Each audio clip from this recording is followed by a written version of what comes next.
आज का मानव अपने जीवन की व्यस्तता में इतना लिप्त हो चुका है कि वह अपने जीवन के वास्तविक उद्देश्य के प्रति सर्वथा अनजान दिखाई देता है।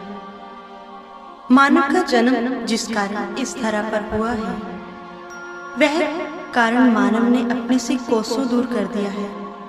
हमारे संत महापुरुष और ऋषि मुनियों ने सदैव ही मानव को जागरण का उपदेश दिया है। इसी श्रृंखला के अंतर्गत संत कबीर जी ने अपनी एक रचना के माध्यम से मानव को जीवन के लक्ष्य के प्रति सजग करने के लिए बहुत सुंदर चित्रण किया है।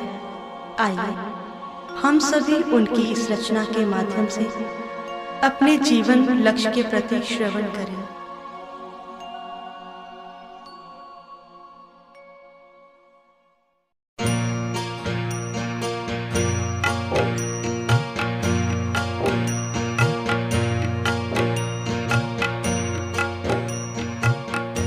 बीत गए दिन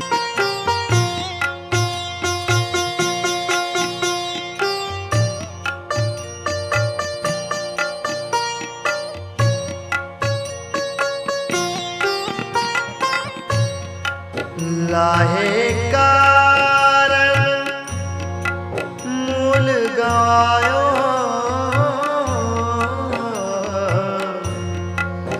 लाहे कारण मूल गवायो, लाहे कारण मूल गवायो। अजहू ना गई मन की तृष्णा रे, अजहू न गई मन की तृष्णा रे। बीत गए दिन भजन बिना रे, भजन बिना रे।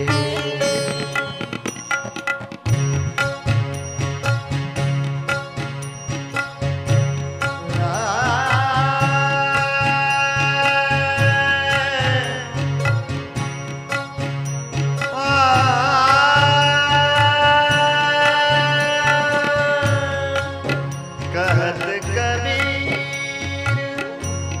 सुनो भाई साधो, कहत कबीर सुनो भाई साधो, कहत कबीर। भजन में कबीर साहब इंसान को समझाते हुए कहते हैं कि हे मानव, तेरे जीवन का ये कीमती समय बिना ईश्वर की भक्ति के यूं ही व्यतीत होता जा रहा है और तू वैसे ही बड़े आराम से सो रहा है। देखा जाए, अगर संसार में किसी व्यक्ति के सामने उसे कोई हानि हो रही हो, उसका कोई नुकसान हो रहा हो, तो क्या वो आराम से बैठा देखता रहेगा? बिल्कुल नहीं। लेकिन एक ये मानव है कि ये देख रहा है कि इसका जीवन दिन ब दिन खत्म होता जा रहा है, लेकिन इसे कोई चिंता नहीं। और इसी पर किसी ने बहुत खूब कहा है कि 24,000 खर्च बंधेदा आमदन मूल ना थीवे, जिस बंदे नू इन्ना घाटा वो बंदा क्यों जीवे। कि जिस व्यक्ति को इतना घाटा पड़ रहा है, जिसे इतनी हानि हो रही है, तो वो व्यक्ति बड़े आराम से ये सब कुछ देख रहा है। लेकिन प्राय बहुत से लोगों की यही शिकायत होती है कि हम करें भी तो क्या करें, क्योंकि बचपन का समय तो अज्ञानता में व्यतीत हो गया, युवा काल संसारिक सुखों में व्यतीत हो जाती है और वृद्ध अवस्था में कुछ करते हुए भी नहीं किया जाता। और उसके ऊपर रोटी की गृहस्थी की चिंता लगी रहती है। और वैसे भी पेट और परमेश्वर दोनों एक ही राशि के हैं। इन दोनों को एक साथ प्राप्त करना बहुत ही मुश्किल है। कहने का भाव कि हमारे पास इतना समय नहीं है कि हम ईश्वर की भक्ति कर सकें, इतना समय निकाल ही नहीं पाते। और ऐसा ही एक बार स्वामी राम तीर्थ जी के जीवन में होता है। एक व्यक्ति स्वामी राम तीर्थ जी से कहता है कि स्वामी जी, इंसान का जीवन भी कोई जीवन है, अगर वो कुछ करना चाहे भी तो भी नहीं कर सकता। तो राम तीर्थ जी कहते हैं, श्रीमान, आप कहना क्या चाहते हैं, स्पष्ट कीजिए। तो वो व्यक्ति अपने तर्कों को इस प्रकार से निरूपित करता है कि देखिए स्वामी जी, इंसान ज्यादा से ज्यादा 100 वर्षों तक जीवित रह सकता है और इन 100 वर्षों में उसका आधा जीवन तो सोने में व्यतीत हो जाता है और कुछ यौवन काल में बुरे विचारों में, प्रलोभनों में और कुछ खेल कूद में ही चला जाता है। और आप ही बताइए कि इंसान के पास फिर भगवत अनुभूति के लिए समय कहां से निकलेगा। और इसीलिए हमें धार्मिक स्थलों से दूर रहना होगा। हमारे पास समय ही नहीं कि हम उस ईश्वर की प्राप्ति कर सकें, उस ईश्वर की भक्ति के लिए समय निकाल सकें। तो स्वामी राम तीर्थ जी उस व्यक्ति पर हंसे नहीं और ना ही उसका तिरस्कार किया। वो कहते हैं कि आप ही की शिकायत के साथ मैं अपनी एक शिकायत जोड़ना चाहता हूं। तो वह व्यक्ति कहता है, कहिए, आप क्या कहना चाहते हैं।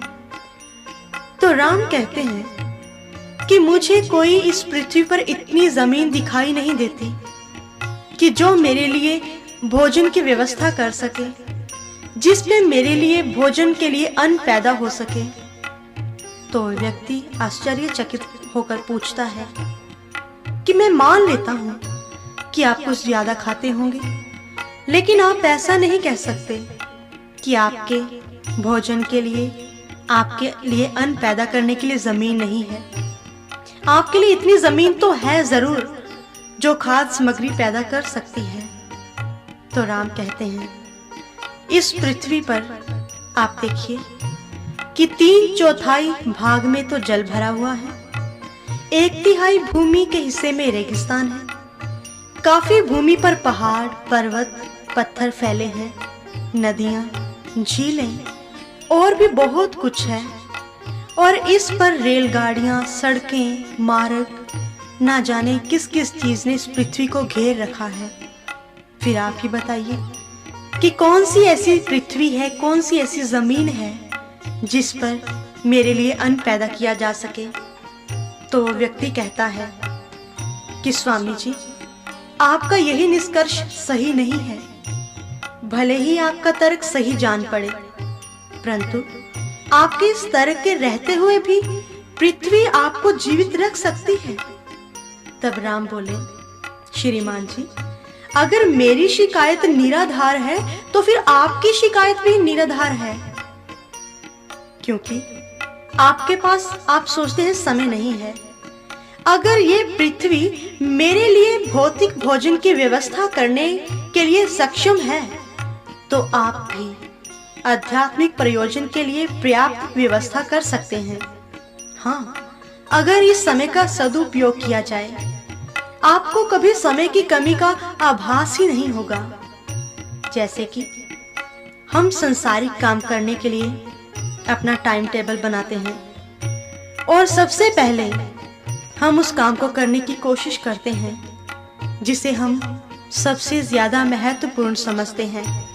और इसी तरह से अगर हम इस बात को समझ लें कि हमारा सबसे पहला महत्वपूर्ण काम ईश्वर की भक्ति है, तो फिर ये भी समझ लें कि अगर इस शरीर के रहते रहते इसे नहीं किया तो फिर कभी भी नहीं हो पाएगी।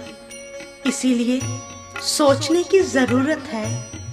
इस वक्त पे कुछ सोच विचार कर लें ਇਹ ਵੇਲਾ ਨਹੀਂ ਫਿਰ ਹੱਥ ਆਵਨੇ ਦਾ, ਟੁੱਟਿਆ ਸ਼ੀਸ਼ਾ ਨਹੀਂ ਕਾਰੀਗਰ ਜੋੜ ਸਕਦਾ, ਭੱਜਿਆ ਮੋਤੀ ਨਾ ਫਿਰ ਗੰਢਾਵਨੇ ਦਾ, ਟੁੱਟਿਆ ਫੁੱਲ ਨਾ ਡਾਲੀ ਦੇ ਨਾਲ ਲੱਗਦਾ, ਫੁੱਟਿਆ ਦੁੱਧ ਨਹੀਂ ਫਿਰ ਜਮਾਵਨੇ ਦਾ।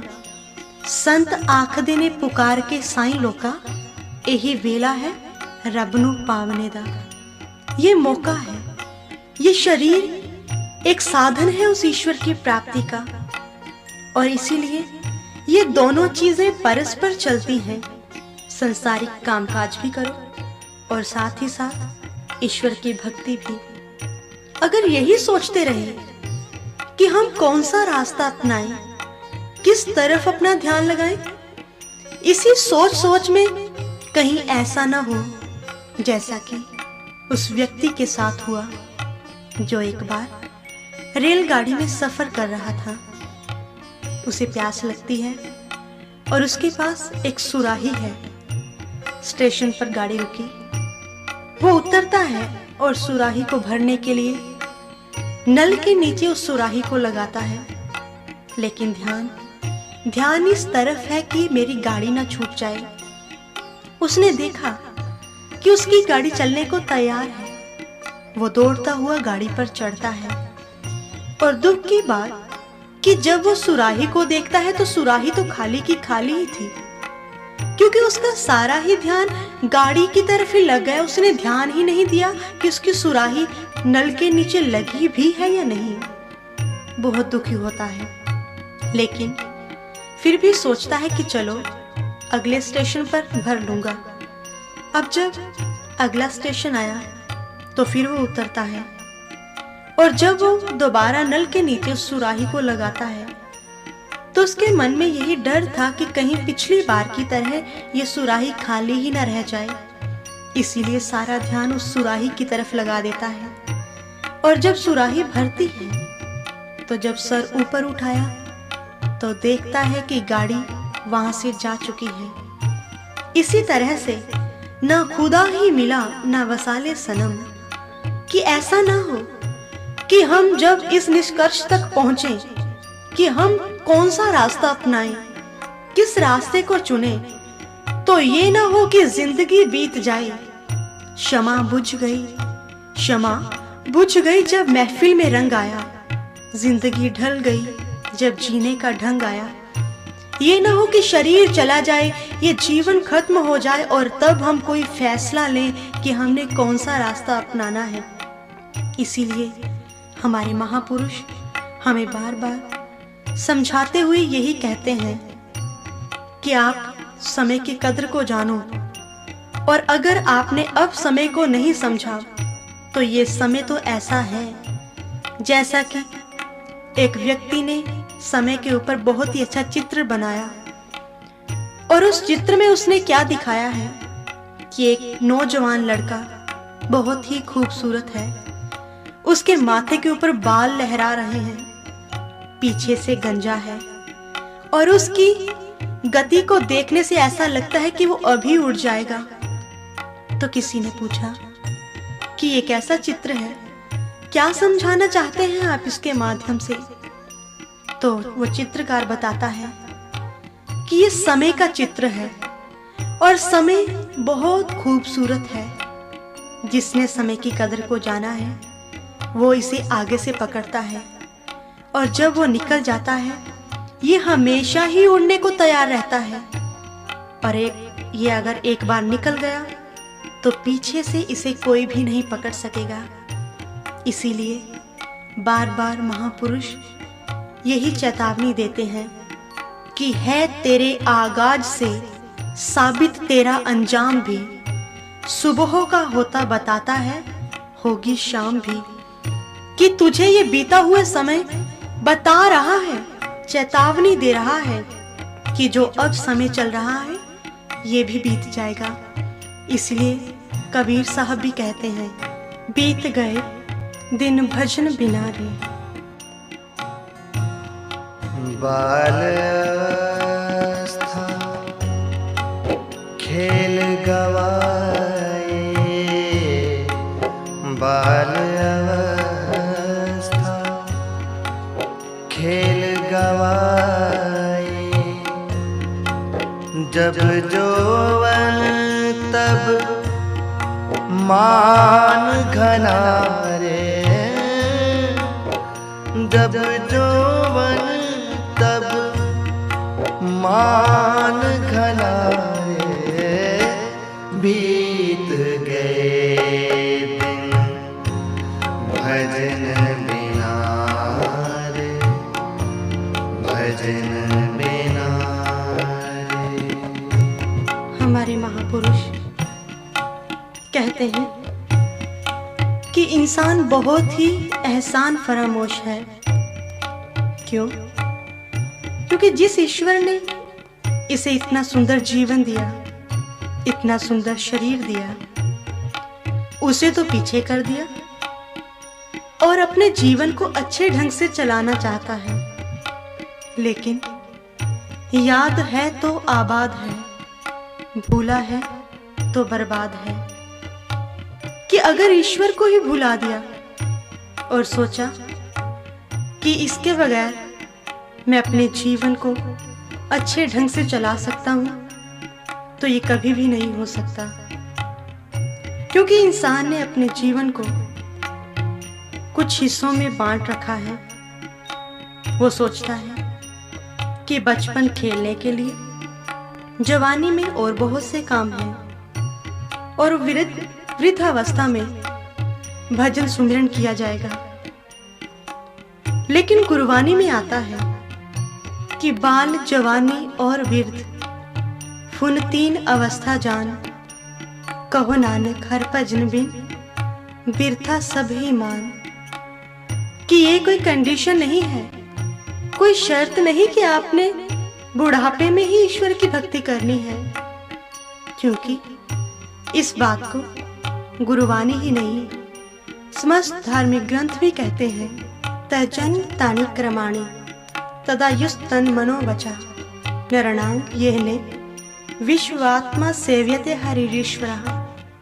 कि वही जन्म सफल जन्म है, वही कर्म ठीक कर्म है, वही आयु ठीक है, वही मन है, और वही वाणी है, जिसके द्वारा मनुष्य सर्व समर्थ ईश्वर की सेवा आराधना करता है। क्योंकि हमारे इतिहास में ऐसे अनेकों ही बच्चे, जवान हुए हैं जिन्होंने अपने जीवन में उस ईश्वर को प्राप्त किया और जिन्हें हम भी याद करते हैं। क्योंकि अगर हम ये बात कहते हैं कि बुढ़ापे में हम ईश्वर की भक्ति कर सकते हैं, तो पहले तो इस जीवन का ही भरोसा नहीं कि कब चला जाए। आज बचपन है, कल को पता नहीं जवानी आएगी या भी नहीं। जवानी के बाद बुढ़ापे का आना कोई जरूरी नहीं है। और फिर हम किस आधार पर कहते हैं कि वृद्ध अवस्था में हम भक्ति कर लेंगे? क्योंकि उस अवस्था में अगर हम कुछ करना भी चाहें तो करना चाहते हुए भी नहीं कर पाते। क्योंकि गुरुवाणी में आता है, नैनो नीर बहे तन खीना, पए केस दुधवाने, रुद्दा कंठ शब्द नहीं उचरे, अब क्या करे प्राणी। कि फिर वो चाहता है कि वो ईश्वर की महिमा का गुणगान करे, वो प्रभु का नाम ले, लेकिन उसकी जुबान से जो शब्द निकलता है वो भी गलत हो जाता है।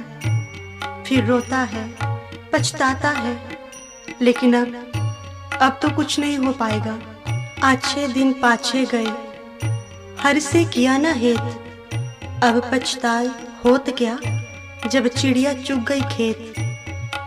कि जब पहले ही आपने रखवाली की होती उस खेत की जिसे आपने बोया है, और जब आपने उसकी देखभाल नहीं की तो फिर चिड़िया उसे चुग गई, तो अब माथे पर हाथ रखकर रोने का कोई फायदा नहीं है। इसी प्रकार से इंसान को होश आता है कि अब मैं क्या करूं, अब तो कोई मेरा सहारा भी नहीं है। लेकिन होश आया कब? सब कुछ गंवा के होश में आए भी तो क्या आए, अब तो सब कुछ लुट चुका है। और होश आने के पीछे कारण क्या था? कारण भी खुद ब खुद होश नहीं आया, वो भी किसी ने याद दिलाया। और किसने याद दिलाया? इसे हमारे संत कहते हैं, कहे कबीर तब ही नर जागे, जम का दंड जब मून महलागे। कि जब इंसान के सर पे जम का डंडा पड़ता है, उसे मौत दिखाई देती है, तो फिर याद करता है, पुकारता है कि अब मेरी कोई सहायता करे। लेकिन याद करो उस समय को जब जवानी के नशे में यही सब बातें जब संत महापुरुष बताया करते थे तो कैसे तुच्छ लगती थी। तब तो इसे मानने के लिए तैयार भी नहीं थे, और यहाँ तक कहा करते थे कि संतों के पास तो हमेशा ऐसी निराशावादी बातें ही होती हैं, इसीलिए तो हम उनके पास जाना पसंद नहीं करते। जब भी देखो भय दिखाकर ईश्वर की भक्ति करवाते हैं, हमेशा यही बातें, कभी खुशी की कभी बात ही नहीं की। लेकिन हमारे संत कहते हैं कि जिन बातों को तो निराशावादी कहता है, जिन बातों को तू झूठ मानता है, ये झूठ नहीं, जीवन की सच्चाई है। क्योंकि ऐसे लोग जो ऐसी बातें करते हैं, क्यों करते हैं ऐसी बातें? क्योंकि उन्होंने अपने जीवन का खुद का एक सिद्धांत बना रखा है। और वो सिद्धांत क्या है? खाओ पियो करो अनंत, किसने देखा परमानंद। कि ऐश करो, खाओ पियो, किसने देखा है आगे का। आप जो बातें करते हैं कि ईश्वर की भक्ति नहीं की तो दुख झेलने पड़ेंगे, अनेकों योनियों में जाना पड़ेगा, तो किसने देखा है 84 लाख योनियों को? किसने देखा है दुखों को? यही तो एक संसार है जिसमें मौज मस्ती एंजॉयमेंट कर सकते हैं। इसके बाद तो मौत आ जाएगी, फिर कब किसने कुछ देखा। लेकिन हमारे संत कहते हैं कि ये कोई बातें कहीं सुनी नहीं है, ये हमारे महापुरुषों का खुद के जीवन का अनुभव है। और वो अनुभव ऐसा जैसा कि कोई व्यक्ति एक बहुत ऊंचाई पर खड़ा हो और हम बिल्कुल उसके विपरीत नीचे खड़े हुए हैं। और अगर हम ये जानना चाहते हैं कि हमारे बहुत आगे और हमारे बहुत पीछे क्या हो रहा है, तो हम ये जान नहीं पाएंगे, क्योंकि हमारा दृष्टिकोण उसका एक दायरा है जिसमें रहकर हम बहुत कम दूरी तक देख सकते हैं। लेकिन अगर हम बहुत पीछे और आगे के बारे में जानना चाहते हैं तो जरूरत होगी ऊंचाई पर खड़े हुए इंसान से पूछने की। वो आपको साफ और स्पष्ट सब कुछ बता देगा। इसी तरह से भगवान कृष्ण अर्जुन को समझाते हुए कहते हैं, वेदाहम समतीतानि वर्तमानानि चार्जुन भविष्यानि च भूतानि माम वेद न कश्चिन। कि अर्जुन, कि मैं तेरे भविष्य काल के बारे में, भूतकाल के बारे में और इस चल रहे समय के वर्तमान के बारे में भली भांति जानता हूं।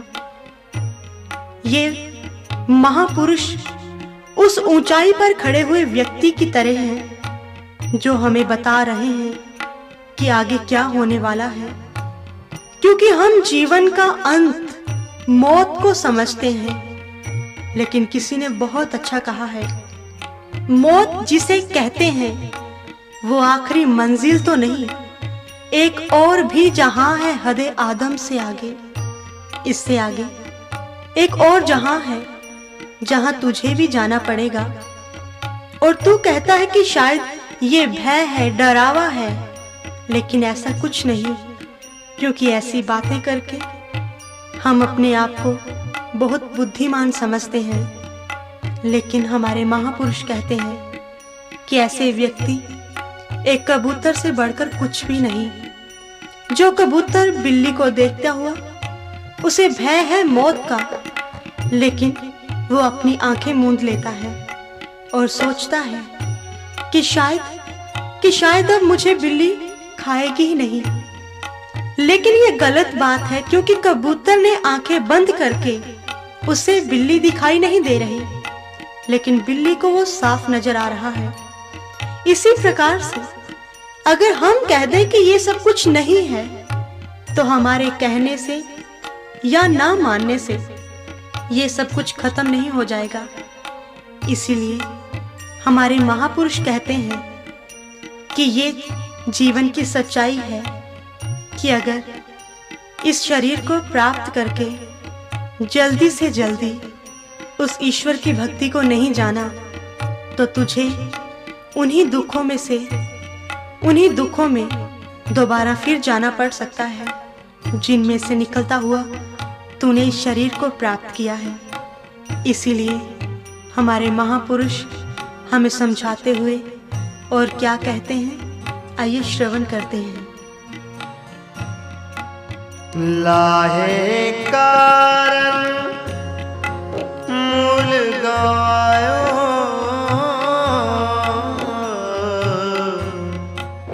लाहे कारण मूल गवायो, लाहे कारण मूल गवायो। अजहू ना गई मन की तृष्णा रे, अजहू ना गई मन की तृष्णा रे, बीत गए दिन भजन बिना रे। गुरबानी में आता है, प्राणी तू आया लाहा लैन, लगा कित कुफकड़े सब मुक्ति चली रैन। महापुरुष कहते हैं कि तू इस जहां में कुछ लाभ प्राप्त करने के लिए आया था, लेकिन यहाँ आकर लाभ तो क्या लेना था, जो मूल साथ में लाया था उसे भी खो दिया। लेकिन देखा जाए, आज इंसान तो बढ़ चढ़कर लाभ प्राप्त करने के लिए तत्पर रहता है। अपने व्यापार में, अपने कारोबार में हमेशा यही सोचता रहता है कि मुझे किस प्रकार से इसमें प्रॉफिट हो, लाभ हो, और अगर कहीं उसे इसमें घाटा पड़ भी जाए तो आत्महत्या तक कर लेता है। लेकिन हमारे महापुरुष कहते हैं कि ये लाभ हानि जिसे तू वास्तविक लाभ समझ रहा है, अगर ये तुझे घाटा पड़ भी गया, अगर तुझे हानि हो भी गई, तेरा धन चला गया, तो ये तो कभी ना कभी पूरा हो ही जाएगा। धन दोबारा मिल सकता है, लेकिन अगर ये तन चला गया ईश्वर की भक्ति के बिना, तो फिर दोबारा नहीं मिलेगा। इसीलिए तो उस लाभ को जान जिसे महापुरुष कहते हैं।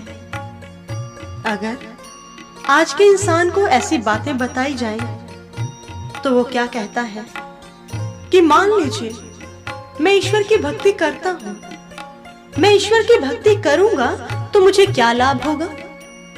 तो ऐसा ही एक बार चैतन्य महाप्रभु के साथ हुआ। वो जब सत्य का प्रचार करते करते शहरों में जाते हैं तो उन्हें एक व्यक्ति मिलता है और वो व्यक्ति कहता है कि महाराज, अगर मैं परमात्मा की भक्ति करूंगा तो मुझे क्या लाभ होगा। तो कहते हैं कि चैतन्य महाप्रभु उस वक्त रो दिए। रोने का कारण वो रोए इसीलिए कि ये कैसा इंसान है, बाहरी व्यापार कारोबार में तो लाभ ढूंढता ही है, लेकिन ईश्वर की भक्ति में भी यही सब कुछ ढूंढ रहा है। अरे इसे यही नहीं पता कि परमात्मा की भक्ति उस ईश्वर की भक्ति तो खुद में ही एक ऐसा लाभ है जिसे प्राप्त कर लेने के पश्चात कुछ शेष नहीं रह जाता। लेकिन ऐसे व्यक्ति जो ये प्रश्न करते हैं कि भक्ति करने से क्या लाभ होगा, तो उनकी हालत उस व्यक्ति की तरह है जो एक बार धूप में बैठा हुआ था और एक व्यक्ति उसके पास से निकलता है और कहता है, भाई साहब आप धूप में क्यों बैठे हैं, चलिए आप छाया में बैठिए। तो वो व्यक्ति कहता है कि अगर मैं छाया में बैठूंगा तो आप मुझे क्या देंगे। कहते हैं, मूर्ख इंसान है, एक तो मैं छाया में बिठा रहा हूं और दूसरा पूछ रहा है कि मुझे आप क्या देंगे। तो व्यक्ति कहता है कि भाई साहब देखिए, मैंने आज तक जिंदगी में कोई भी काम ऐसा नहीं किया, अगर मुझे कुछ नहीं मिले तो मैं कोई काम नहीं करता, इसीलिए अगर आप मुझे कुछ नहीं देंगे तो मैं छाया में भी नहीं बैठूंगा। ऐसे व्यक्ति जिन्हें इतनी अच्छी चीज मिल रही हो, वो उस चीज को अपने लाभ हानि के चक्कर में खो बैठते हैं। उन्हें पता ही नहीं कि वास्तविक लाभ है क्या। गोस्वामी तुलसीदास जी भी इसी विषय में कहते हैं कि ईश्वर की भक्ति ही खुद में ऐसा लाभ है जिसे प्राप्त कर लिया तो जीवन का कल्याण हो जाएगा। उन्होंने रामचरितमानस में लिखा कि लाभ की कछु हरि भक्ति समाना, यही गावे श्रुति संत पुराना, हानि की जग एह सम कछु नाही, भजई ना राम नर तन पाई। कि इस जीवन में अगर इस शरीर को प्राप्त करते हुए ईश्वर की भक्ति नहीं की तो इससे बढ़कर हानि, इससे बढ़कर कोई घाटा नहीं हो सकता। इसीलिए उस परमात्मा की बंदगी करो, उसे जानो। अगर इस शरीर के रहते रहते उसे नहीं जाना तो फिर कभी आप जान भी नहीं पाओगे। क्योंकि गुरबानी में आता है, इस काया अंदर लाहा, इस काया अंदर तोटा, कि केवल ये शरीर ही है जिसमें आप लाभ प्राप्त कर सकते हो और इसी में ही अगर लाभ प्राप्त नहीं किया तो हानि तो होगी ही होगी। लेकिन इन सब बातों को इंसान समझ क्यों नहीं पाता? ना समझने का कारण क्या है? जैसा कि हम देखते हैं, अगर बाहरी तौर पर किसी व्यक्ति का एक्सीडेंट होता है, दिमाग पर चोट लगने के कारण उसे सब कुछ भूल जाता है कि मैं कौन हूं, मेरा घर, मेरा नाम, मेरे घर वाले कौन हैं।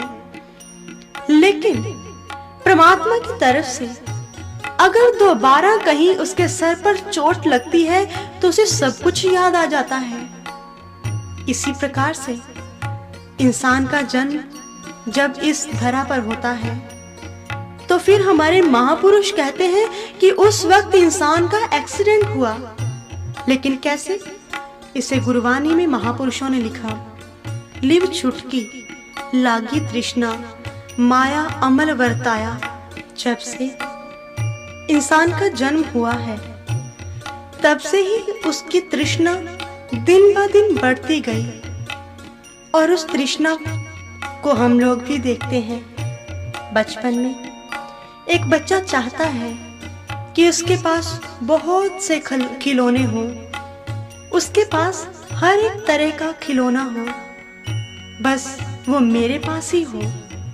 और बड़ा होता है तो फिर उसे तृष्णा कि ज्यादा से ज्यादा मैं धन को प्राप्त करूं, और उसे प्राप्त करने के लिए वो बेहताशा दौड़ता है। लेकिन फिर भी तृष्णा खत्म नहीं होती। जीवन समाप्त हो जाता है लेकिन तृष्णा का अंत नहीं होता।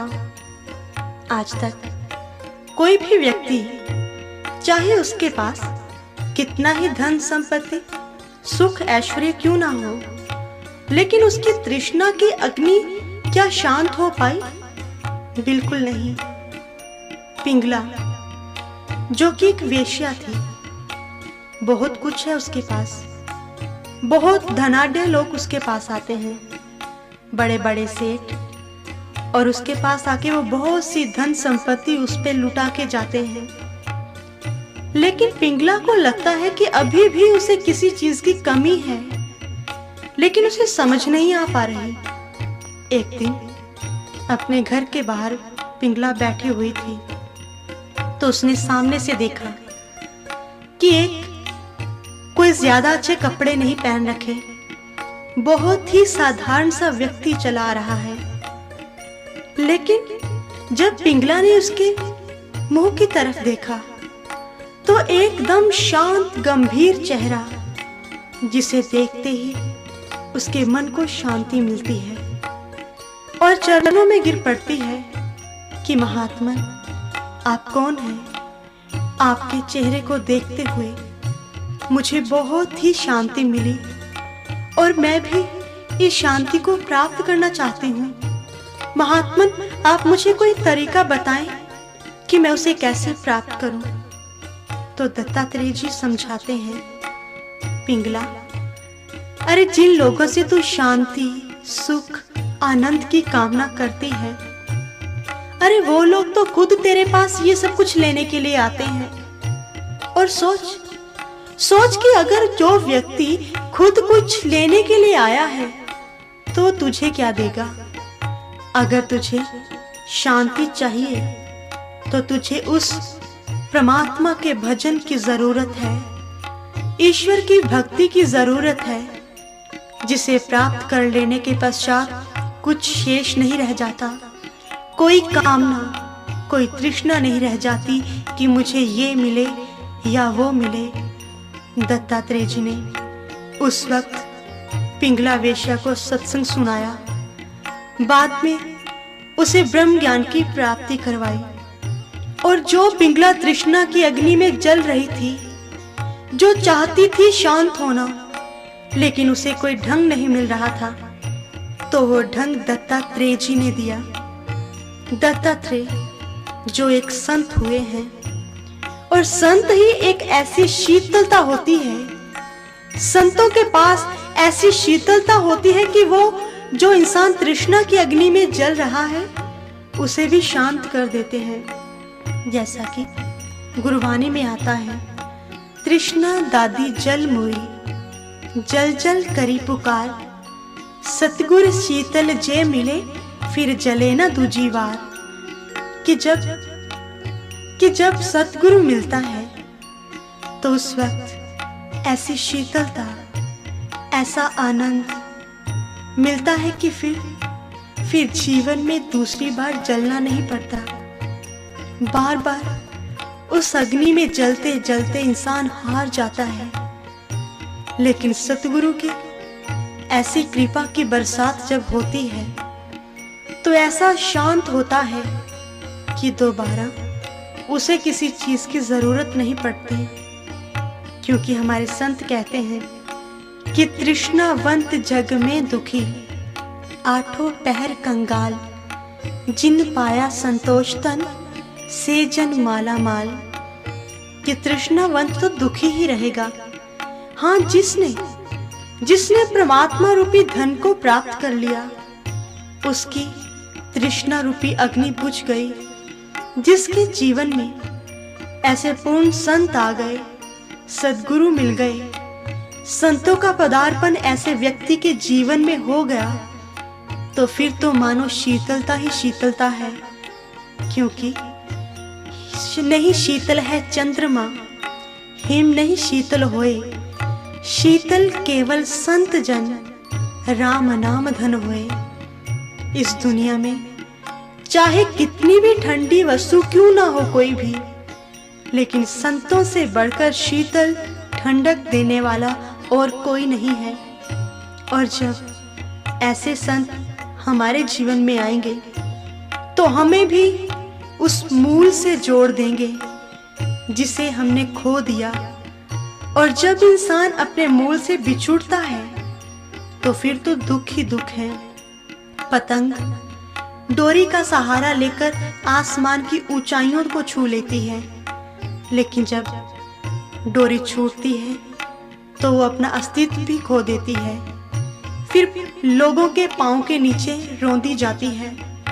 एक पेड़ है, पेड़ जब तक अपने मूल धरती के साथ जुड़ा हुआ है तो खुद भी सुखी है और लोगों को भी सुख देता है, लेकिन जब धरती से अलग हुई उसकी जड़ तो फिर खुद भी अपने जीवन को खो देता है और दूसरों का भी सहारा नहीं बन पाता।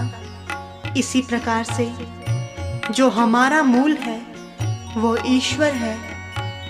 इसी तरह से अगर हम भी अपने मूल से दूर रहे तो हमारे जीवन का भी कल्याण नहीं हो पाएगा। जरूरत है हमारे महापुरुषों के द्वारा बताए गए मार्ग पर चलने की, क्योंकि वो ही एक ऐसा साधन, ऐसा मार्ग बताते हैं जिससे सभी तृष्णाएं, सभी कामनाएं समाप्त होती हैं। और किससे समाप्त होती हैं? तृष्णा बूझे हर के नाम। तृष्णा उस ईश्वर के नाम से ही खत्म होती है, और वो नाम, वो भजन केवल इंसान इस शरीर में ही कर सकता है। और यही बात तो कबीर साहब समझा रहे हैं।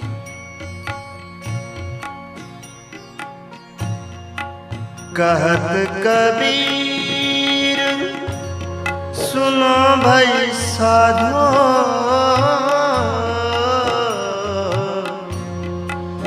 कहत कबीर सुनो भाई साधो, कहत कबीर सुनो भाई साधो,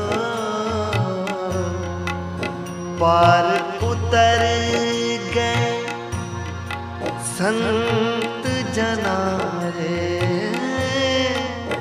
पार उतर गए संत जना रे, बीत गए दिन भजन बिना रे, भजन बिना रे, बीत गए दिन भजन बिना रे, भजन बिना रे।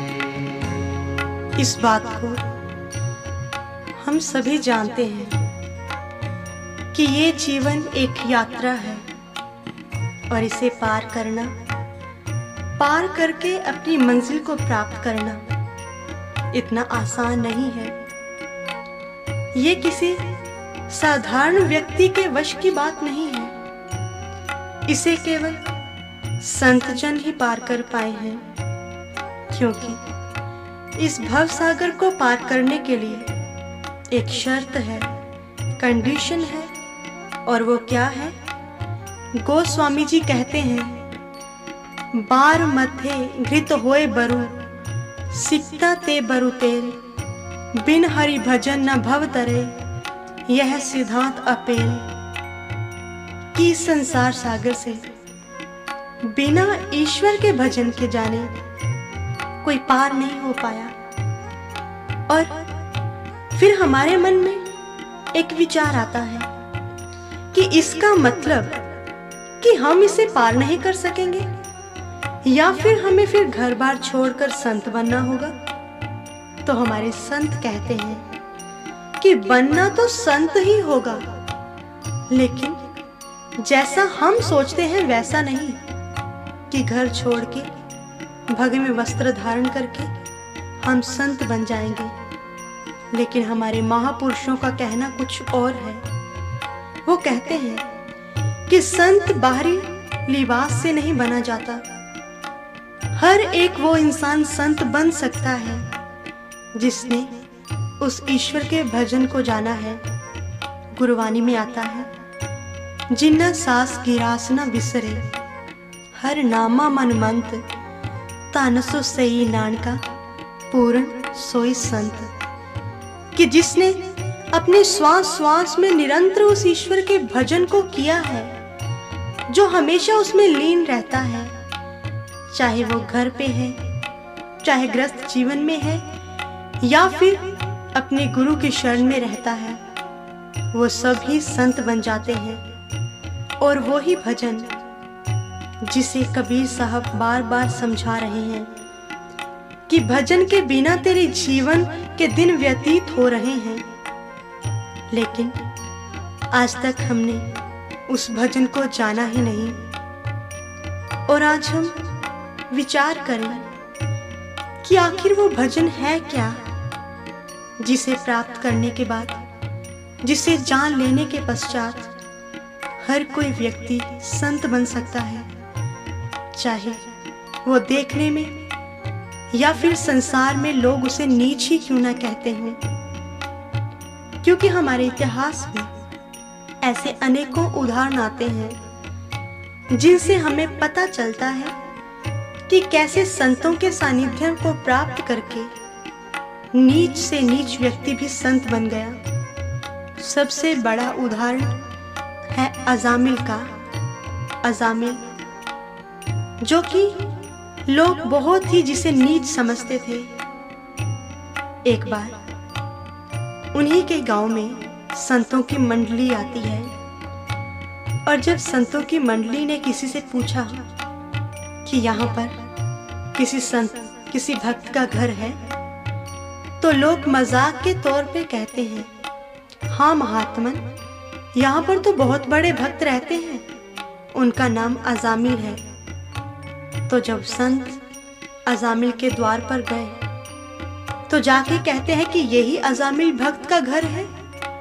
तो अजामिल रो देता है, महात्मन, मैं बहुत बड़ा पापी हूँ, मैंने एक वेश्या से शादी की है और आप हमें संत कह रहे हैं। तो वो संत उन्हें सत्संग सुनाते हैं, उस ईश्वर के बारे में बताते हैं, और जाते जाते उन्हें ये बेटे का वरदान देके जाते हैं, और साथ ये भी कहते हैं कि तुम उसका नाम नारायण रखना, और जब अंत समय तू नारायण को पुकारेगा तो वो ईश्वर तेरी सहायता करेगा।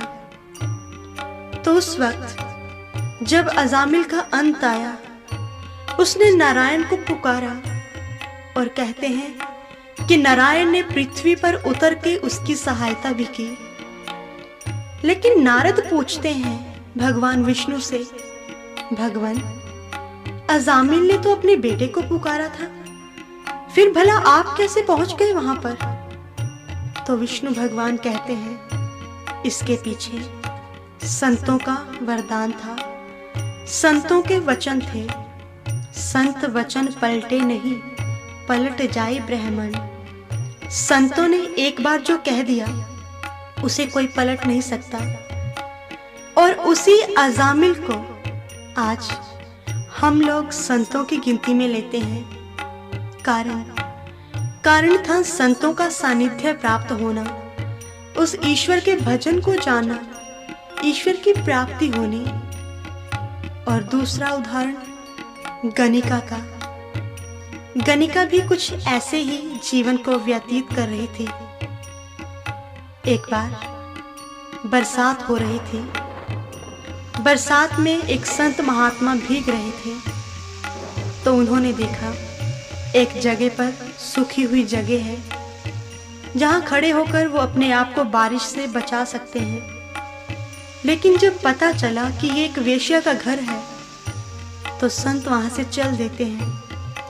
जब गणिका को इस बात का पता चला तो मन में बहुत ही वैराग्य पैदा होता है। गणिका, आज तेरे इस जीवन के कारण संत महात्मा तेरे द्वार से लौट गए, तो उनकी सेवा नहीं कर पाई, तो दौड़ी चली जाती है। 2 चद्दरें लेकर, एक मैली है, एक साफ है। तो महात्मन, रुकिए महात्मन, पीछे से आवाज देती है, प्रणाम करती है और प्रश्न करती है कि महात्मन आप बताइए, इन दोनों चद्दरों में से धोबी के पास कौन सी जानी चाहिए, साफ वाली या फिर मैली? तो महात्मा कहते हैं कि धोबी के पास तो फिर मैली चद्दर ही जानी चाहिए। तो गणिका कहती है कि महात्मन, इसी प्रकार से फिर आपके सानिध्य में कौन लोग आते हैं? अगर मैं पापी हूं, मैंने नीच कर्म किए हैं, लेकिन आपका सानिध्य प्राप्त करके मैं भी महान हो सकती हूँ। तो फिर आप मुझे अपनी शरण में ले लीजिए। तो उस वक्त महात्मा उन्हें सत्संग सुनाते हैं, उन्हें ब्रह्म ज्ञान देते हैं और कहते हैं कि जब सुमिरन साधना से फ्री हो जाओ, टाइम मिले तो बाद में तोते को राम नाम का जाप करवाया करो, क्योंकि संत महात्मा जानते थे कि अगर गणिका खाली बैठेगी तो इसे अपने पिछले जीवन की याद आएगी। इसीलिए वो उन्हें व्यस्त करने के लिए ये काम सौंपते हैं। और इसे हमारे संत भी कहते हैं कि जो खाली मन है वो शैतान का ही घर हुआ करता है। ये मन भूत समान है, दौड़े दांत पसार, बांस गाड़ उतरे चढ़े, सब बल जावे हार। कि इस मन को तो उस परमात्मा के भजन के डंडे पर उतार दो, चढ़ा दो, बस इसी काम पर लगा दो, तो ही ये ठीक रह पाएगा। नहीं तो ये बड़े बड़े लोगों को भी पथ से गिरा देता है। और ये होता है उस भजन का प्रताप, उस भजन का प्रभाव, जिसने ऐसे लोगों को भी महान बना दिया, जिनका नाम आज धार्मिक ग्रंथों में आ रहा है। जप्त अजामिल गज गन गाओ, भय मुक्त हर नाम प्रभाव। कि ऐसे लोग उस नाम के प्रभाव से पार हो गए। और उसी नाम के बारे में, उसी भजन के बारे में कबीर साहब कहते हैं कि कौन सा भजन है ऐसा जिसे जान लेने के पश्चात इतना बड़ा परिवर्तन आ जाता है। तो इसे ब्रह्म सूत्र में हमारे संत कहते हैं कि जैसे एक पात्र में से दूसरे पात्र में तेल डालते समय वो जिस अखंड धारा से गिरता है, इसी तरह प्रभु के निरंतर चिंतन सुमिरन को भजन कहते हैं। जब निरंतर उस ईश्वर का अपने अंतर में ही हम ध्यान करते हैं, तो वो शक्ति जो हमारे प्राणों को चला रही है, तो फिर निरंतर सुमिरन अभ्यास से हम भी उस ईश्वर में लीन हो सकते हैं। हम भी फिर चाहे हम भगवा वस्त्र पहने या ना पहने, लेकिन हमारी प्रवृत्ति एकदम संतों जैसी हो जाएगी, क्योंकि पारस और संत में बड़ो अंतरो जान। वो लोहा कंचन करे, वो कर ले आप समान। कि पारस तो लोहे को कंचन सोना ही बनाता है, लेकिन संतों का सानिध्य वो आम इंसान को भी संत ही बना देते हैं। इसीलिए कबीर साहब कहते हैं कि इस भव सागर को केवल और केवल संत जन ही पार कर पाए हैं। और हम भी जब ऐसे भजन को जानेंगे, उस ईश्वर के साक्षात्कार करेंगे। क्योंकि गोस्वामी जी एक शर्त रखते हैं इसके पीछे कि सुमरियो राम रूप बिन देखे, आवत हृदय स्नेह विशेषे। कि जिसने ईश्वर को देखे बिना भजन किया है, सुमिरन किया है, तो उसके मन में कभी ईश्वर के प्रति प्रेम नहीं पैदा हो सकता। इसीलिए पहले संतों की कृपा से, एक सद्गुरु की कृपा से हम उस ईश्वर को अपने अंतर में साक्षात्कार, उसका दर्शन करते हैं। और उसके बाद उसके उस भजन को जानते हैं। श्वास श्वास उसका चिंतन करते हुए हम उसी का ही रूप हो जाते हैं। और फिर इस जीवन यात्रा को हम बहुत ही सुगमता से, बहुत ही आराम से पार कर जाते हैं। इसीलिए गुरु अर्जन देव जी कहते हैं कि ऐसे सतगुरु के चरणों में, ऐसे सतगुरु के ऊपर मैं बलहारे जाता हूँ, जिसके सानिध्य को प्राप्त करके, जिसके पदार्पण से मेरे जीवन की यात्रा सफल हो गई। सफल सफल सफल पई यात्रा, जब ते मिले साधा। कि जब मुझे ऐसे साधु की, ऐसे संत की शरण मिली, जिसने मेरे जीवन की यात्रा को सफल कर दिया, उस मंजिल की प्राप्ति करवा दी और जना दिया कि कैसे ये मेरे जीवन के दिन ईश्वर की भक्ति के बिना व्यतीत हो रहे थे। और इसीलिए हमें भी महापुरुषों के द्वारा बताए गए मार्ग पर चलने की ज़रूरत है कि कहीं हम सभी के दिन ऐसे ही व्यतीत न हो जाए जैसे कि कबीर साहब हमें बार बार समझा रहे हैं। बीत गए दिन भजन बिना रे, भजन बिना रे। बीत गए दिन भजन बिना रे, भजन बिना रे। बाल खेल गवाए, बाल अवस्था खेल गवाए। जब जौवन तब मान घना रे, जब जौवन तब मान घना रे। बीत गए दिन भजन बिना रे, भजन बिना रे। बीत गए दिन भजन बिना रे, भजन बिना रे, भजन बिना रे, भजन बिना रे, भजन